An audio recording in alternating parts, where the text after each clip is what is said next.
جی voice بھائی، آپ کا بھی اور جی ٹی وی کی پوری ٹیم کا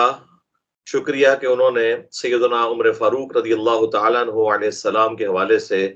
اس محفل کا انعقاد کیا، جس میں ہم قرآن و سنت کی روشنی میں ان کی شخصیت کو ڈسکس کریں گے انشاءاللہ تعالی۔ جی جزاک اللہ اللہ پروردگار آپ کو اس کا اجر عطا فرمائے۔ میں جاننا چاہتا ہوں کہ اسلام بمشرف ہونے کا واقعہ حضرت عمر کا بڑا مشہور ہے، میں اگر چاہتا ہوں کہ آپ کی زبانی سنوں وہ کیا ماجرا تھا، وہ کیا بات تھی کہ ایک شخص جو انتہائی مخالف تھا دین پیغمبر کا، ایک شخص جو بہت دور کھڑا تھا، وہ اتنی قریب کیسے آ گیا اور پھر یہ ماجرا کیسے پیش آیا اور اس کا نتیجہ کیا نکلا؟ دیکھیں جی، اس میں سیدنا عمر فاروق رضی اللہ تعالیٰ عنہ کی خوش قسمتی ہے کہ اللہ تعالیٰ نے انہیں چنا اسلام کی عزت میں اور بلندی میں اضافے کے لیے۔ اسی کانٹیکسٹ میں جامعہ ترمذی کے اندر حدیث موجود ہے کہ خود اللہ کے محبوب صلی اللہ علیہ وآلہ وسلم نے اللہ کے حضور یہ دعا کی تھی کہ اے اللہ، عمر ابن حشام یعنی ابو جہل اور عمر ابن خطاب، ان دونوں میں سے جو تجھے محبوب ہے اس کے ذریعے اسلام کو عزت اور سربلندی عطا فرما۔ تو نبی صلی اللہ علیہ وآلہ وسلم کی دعا کا نتیجہ ہے سیدنا عمر کا اسلام قبول کرنا۔ اسی لیے ہم آپ کو مراد رسول بھی کہتے ہیں صلی اللہ علیہ وآلہ وسلم رضی اللہ تعالی عنہ۔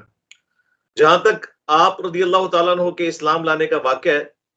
تو اس کانٹیکسٹ میں ایک روایت موجود ہے دلائل النبوہ امام بیہقی کی کتاب کے اندر اور سنن دارقطنی کے اندر بھی موجود ہے، اگرچہ اس کی صحت میں اختلاف ہے لیکن اسے ترقی بالقبول حاصل ہے۔ اسی وجہ سے قطر والوں نے جو سیدنا عمر پر 30 اقساط کے اوپر عمر سیریز بنائی ہے عربی میں، جو انگلش میں سب ٹائٹل کے ساتھ اور اردو ڈبنگ کے ساتھ بھی آ چکی ہے، اس میں بھی انہوں نے اس واقعے کو فلمایا ہے اور کچھ حصہ اس کا مسند احمد کے اندر بھی موجود ہے کہ سیدنا عمر فاروق رضی اللہ تعالیٰ عنہ کے جو بہنوئی تھے، جو کہ عشرہ مبشرہ میں سے بھی ہیں، سعید ابن زید وہ اور ان کی بیوی جو کہ سیدنا عمر کی بہن تھی، وہ پہلے ایمان لے آئی تھی سیدنا عمر سے، اور جب سیدنا عمر نعوذ باللہ نبی صلی اللہ علیہ وآلہ وسلم کو شہید کرنے کے ارادے سے نکلے تو راستے میں ایک شخص سے ملاقات ہوئی، اس نے کہا کہ پہلے تم اپنے گھر کی خبر لو، اور وہ غصے کے عالم میں پھر بہنوئی اور بہن کے گھر آئے۔ سیدنا عمر کی دستک کی وجہ سے اس وقت وہ قرآن پڑھ رہے تھے، انہوں نے وہ چھپا لیا اور آ کے انہوں نے مارنا پیٹنا شروع کر دیا جب انہوں نے اقرار کر لیا۔ اور پھر جب تھوڑا غصہ ان کا ٹھنڈا ہوا تو پھر ان کی بہن نے جو ہے وہ اپنے ایمانی جذبے کا مظاہرہ کرتے ہوئے کہا کہ جو کچھ تم نے کرنا ہے کر لو، ہم کبھی بھی اسلام کو نہیں چھوڑیں گے۔ پھر جب ان کو اندازہ ہوا کہ یہ تو بہت موٹیویٹڈ لوگ ہیں، پھر انہوں نے کہا کہ تم پڑھو، کیا پڑھ رہے تھے؟ تو پھر وہ سورہ طٰہٰ کی شروع کی آیات، طٰہٰ ما انزلنا علیک القرآن لتشقی الا تذکرۃ لمن یخشی، یہ پڑھی اور اللہ تعالیٰ نے ان کے دل پر اثر کیا اور انہوں نے الحمدللہ اسلام قبول کیا۔ اور صحیح بخاری میں عبداللہ ابن مسعود رضی اللہ تعالیٰ عنہ کا قول ہے کہ سیدنا عمر جب ایمان لے کر آئے تو اس کے بعد پھر اسلام کی عزت میں مسلسل اضافہ ہی ہوتا چلا گیا، یعنی وہ ایک ٹرننگ پوائنٹ تھا جس کے بعد اللہ تعالیٰ نے غلبہ در غلبہ دیا الحمدللہ۔ سبحان اللہ، سبحان اللہ۔ میں چاہتا ہوں کہ تشنگی اپنی مزید مٹاؤں اور جناب حضرت عمر فاروق رضی اللہ عنہ کی فضیلت کو اپنے دل میں مزید بٹھاؤں اور عام کروں، چونکہ آج دن بھی ہے، موقع بھی ہے، مناسبت بھی ہے۔ میں یہ بھی جاننا چاہتا ہوں، جو میں نے اپنے انٹرو میں بھی کچھ حصہ اس کا رکھا، یہ موافقات کیا ہے؟ حضرت عمر کی رائے قرآن کی رائے سے اس حد تک ملتی جلتی کیوں ہے؟ بیشتر مواقع پہ، چاہے وہ بدر کا موقع، قیدیوں کا موقع، حجاب کا موقع، یا مقام ابراہیم کو مسلح بنانے کا موقع ہو، یا علاوہ ازیں اس کے یہ خوبصورت پہلو آپ کی شخصیت میں نمایاں نظر آتا ہے، میں چاہتا ہوں اس پہ ذرا روشنی ڈالیں آپ۔ دیکھیں سیدنا عمر فاروق رضی اللہ تعالیٰ عنہ نبی تو نہیں تھے، لیکن اللہ تعالیٰ نے انہیں نبیوں والی سیرت اور اخلاقیات اور ویژن دیا تھا، انٹلیکچوئل لیول ان کا جو ہے وہ اس لیول کا تھا۔ اسی وجہ سے اللہ تعالیٰ نے انہیں رسول اللہ صلی اللہ علیہ وآلہ وسلم کی دعا کے بعد اسلام کے لیے قبول کیا۔ اور جامعہ ترمذی میں حدیث ہے کہ میرے بعد اگر کوئی نبی ہوتا تو عمر ہوتا۔ جہاں تک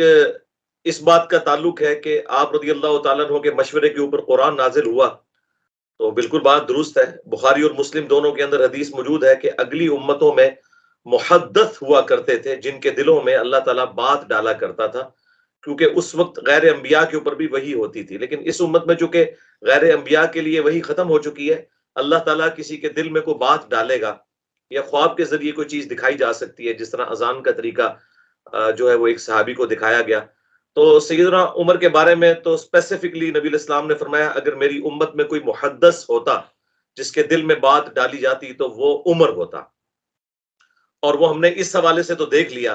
کہ سیدنا عمر فاروق رضی اللہ تعالیٰ عنہ نے 4 مواقع کے اوپر مشورہ دیا۔ صحیح مسلم میں تفصیلی حدیث ہے، کچھ حصہ بخاری کے اندر بھی موجود ہے۔ نمبر 1 انہوں نے یہ مشورہ دیا کہ مقام ابراہیم کو مصلی بنایا جائے۔ نبی صلی اللہ علیہ وآلہ وسلم مستجاب پر کھڑے ہوتے تھے تو دونوں قبلوں کی طرف آپ کا رخ انور ہو جاتا تھا، لیکن سیدنا عمر کی یہ خواہش تھی کہ چونکہ اللہ تعالیٰ نے دین ابراہیمی کی برکت سے اسلام کے لیے قبلہ وہی مقرر کیا ہے جو حضرت ابراہیم علیہ السلام کا تھا، تو اگر آپ مقام ابراہیم پر کھڑے ہوں جو حجر اسود اور حتیم کے درمیان والی دیوار ہے، تو پھر بیت المقدس آپ کے رائٹ پہ آ جائے گا، اور یہ ایکسکلوسیولی چیز اسٹیبلش ہو جائے گی کہ اب قبلہ جو ہے خانہ کعبہ ہے۔ تو قرآن میں اللہ تعالیٰ نے سورۃ البقرہ میں آیات نازل فرما دی، وَاتَّخِذُوا مِن مَقَامِ إِبْرَاهِيمَ مُصَلًّى۔ دوسرا انہوں نے مشورہ دیا تھا امہات المومنین کے پردے کے حوالے سے، اور وہ بڑے اس حوالے سے غیرت محسوس کرتے تھے کہ اللہ کے نبی علیہ السلام کی بیویوں کو پردہ کرنا چاہیے، اور اللہ تعالیٰ نے پردے کی آیات نازل فرمائی اور اس کے ذریعے امت تک بھی پردے کا معاملہ شفٹ ہوا۔ اور تیسرا موقع غزوہ بدر کے قیدیوں کے حوالے سے تھا، چونکہ سیدنا ابو بکر صدیق رضی اللہ تعالیٰ عنہ اور خود ہمارے محبوب صلی اللہ علیہ وآلہ وسلم کی طبیعت میں ایک نرمی تھی جس کی وجہ سے انہوں نے ٹالریٹ کیا، لیکن سیدنا عمر یہ کہتے تھے کہ فتنہ ختم کرنے کا ذریعہ یہ ہے کہ ان کو قیدی نہ بنایا جائے بلکہ قتل کیا جائے۔ تو سورۃ الانفال میں پھر اللہ تعالیٰ نے کہا کہ اگر وہ پہلے آیت نازل نہ ہوئی ہوتی سورہ محمد کی تو ہم عذاب دیتے کہ جو تم نے غزوہ بدر کے قیدیوں کو چھوڑ دیا۔ اور سیدنا عمر ان مواقع کے بارے میں کہا کرتے تھے کہ 3 باتوں میں میں نے اپنے رب کی موافقت کی ہے۔ وہ یہ نہیں کہتے تھے کہ میرے رب نے میری موافقت کی ہے، وہ کہتے ہیں میں نے اپنے رب کی موافقت کی ہے اس حوالے سے۔ اور جو چوتھی بات تھی وہ منافقین کا جنازہ پڑھانے کے حوالے سے تھی۔ سیدنا عمر کا مشورہ تھا کہ آپ کو جنازہ نہیں پڑھانا چاہیے، اور پھر سورہ توبہ میں بڑی سخت آیات نازل ہوئی کہ آپ 70 دفعہ بھی ان کے لیے دعائے استغفار کریں، ہم ان کی توبہ قبول نہیں کریں گے، اللہ اور اس کے رسول کے دشمن ہے، اور آندہ نہ تو آپ نے کسی منافق کا جنازہ پڑھنا ہے، نہ اس کی قبر کے اوپر کھڑے ہونا ہے، اور نہ اس کے لیے کوئی دعائے مغفرت کرنی ہے۔ میں سمجھتا ہوں کہ سیدنا عمر فاروق رضی اللہ تعالیٰ عنہ کے لیے بہت بڑا اعزاز ہے کہ اللہ تعالیٰ نے ان کی تائید کے اندر قرآن پاک کی آیات اور اسلام کے احکامات نازل فرمائے جو اللہ کے علم میں تو پہلے سے تھے، لیکن یہ ایک ذریعہ تھا۔ بے شک، بے شک۔